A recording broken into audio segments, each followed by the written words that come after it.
Riforma della giustizia. Al referendum confermativo vince nettamente il no con quasi il 54% a livello nazionale, mentre il Friuli Venezia Giulia è in controtendenza con le regioni Veneto e Lombardia. Sul totale dei voti in regione a prevalere è il sì con quasi il 54,5%, dato trascinato in alto dalle province di Udine e Pordenone, dove la risposta affermativa è in entrambi i casi superiore addirittura al 57%, un dato che però non trova conferma nelle due città capoluogo, dove vince il no con il 52% a Udine e di misura a Pordenone col 50,4%.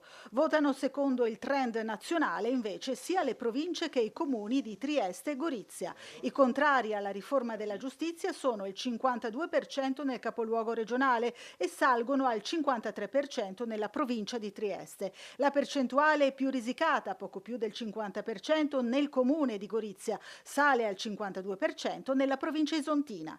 Già a urne chiuse il dato sull'affluenza confermava un'altra tendenza molto netta. Il Friuli Venezia Giulia supera il dato nazionale più del 58% e si attesta al 61,6%. Pordenone è la provincia che ha fatto segnare il dato più alto col 62,74%, seguita da Gorizia 62,01, Udine 61,90 e Trieste 59,23%. La principale novità del voto di quest'anno è stata la fine della suddivisione per genere dei registri dei votanti, non più elenchi di maschi e femmine, ma liste in semplice ordine alfabetico per tutte le sezioni. Una novità che in qualche caso ha spiazzato scrutatori e presidenti di seggio, ma che non ha creato alcun problema nelle operazioni di voto.